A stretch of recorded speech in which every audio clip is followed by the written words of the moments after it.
특히 대기업이 국내 투자를 안 해요. 국내 투자를 안 할 뿐이 아니라 그나마 하는 투자도 사람을 안 쓰는 투자를 합니다.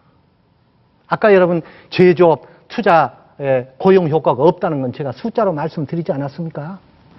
그러니까 국내 투자를 안 하고 국내 투자를 그나마 좀 해도 사람을 안 쓰는 투자를 하니까 양극화와 고용 없는 성장으로 치닫게 되는데, 그러면 왜 그러면 우리나라 대기업은 국내 투자를 안 하느냐? 애국심이 없어서 그러냐? 그게 아닙니다. 기업 보고 뭐라고 할 수 없습니다. 우리나라 대기업은 여러분 아시다시피 중국에 얼마나 많은 투자를 했습니까? 중국에 우리 기업이 투자한 것이 중국에 가서 고용을 100만 명을 창출했습니다. 100만 명을 한국에서 창출했으면 지금 우리나라 실업을 말끔히 해소할 수 있습니다. 아시겠습니까? 그런데 왜 그걸 안 하느냐? 왜 못하느냐? 기업이란 이익을 위해서 존재하는 겁니다. 근데 국내 투자하면은 이익이 안 나오는 거예요. 경우에 손해가 나오는 거예요. 왜? 임금이 비쌉니다. 우리나라 사람 임금이 중국에 한때는 20배나 됐습니다. 지금 뭐 10배, 5배 이렇게 됩니다. 어떻든 중국보다 훨씬 임금을 더 줘야 합니다. 땅값이 몇 배 됩니다. 여기다가 집값도 몇 배 됩니다. 운송비도 몇 배 됩니다. 이렇게 되다 보니까 국내 투자가 쪼들어드는 겁니다. 쪼들어들어요. 그래서 투자율이 1996년에 38%, 이거는 국내 투자의 우리 총생산에 대한 비율입니다. 투자율이 1996년에는 38%였던 것이 지금은 26% 수준으로 떨어졌습니다. 그러면 대기업은 엄청난 그 많은 이익을 어디에다 쓰느냐? 첫째, 외국에 가서 투자합니다.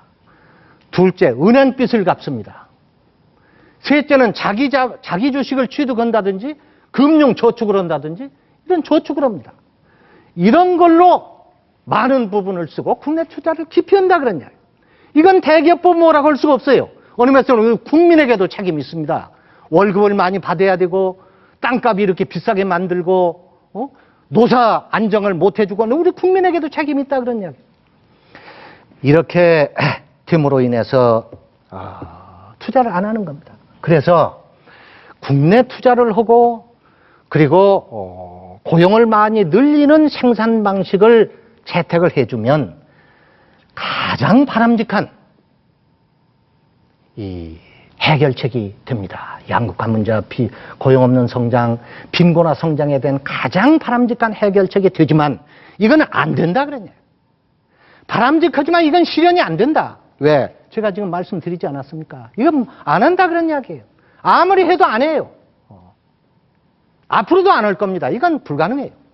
우리가 이 기본 틀을 바꾸기 전에는. 그렇다면 어떤 방법이 있느냐? 나머지 유일한 방법은 분배 구조를 개혁하는 방법입니다. 소위 정부가 나서서 재분배 정책을 강화해서 경제 성장과 분배 틀 자체를 근본적으로 바꾸는 방법이다. 이건 적게 바꾸는 거 아닙니다. 근본적인 개혁을 하는 방법이다. 소득 분배는 1차 분배와 2차 분배가 있습니다. 이건 경제 원론에 나오는 이야기인데 참고로 들어주십시오. 1차 분배란 생산 과정에서 하는 분배입니다. 여러분 생산을 하면은 뭐 구멍가게를 하더라도 월급 사람 쓰면은 그 사람에 대해 월급 주야하고 임금 주야하고 이자도 주야하고 임료도 주야하고 또 나머지는 이윤으로 떨어지고 그렇잖아요. 이것이 1차 분배입니다. 생산 과정에서. 근데 이러한 1차 분배는 어느 나라를 불문하고 불공평하기 마련입니다. 말하자면 빈부격차 크게 나오기 마련입니다. 이것을 고쳐주는 것이 정부에 의한 재분배입니다.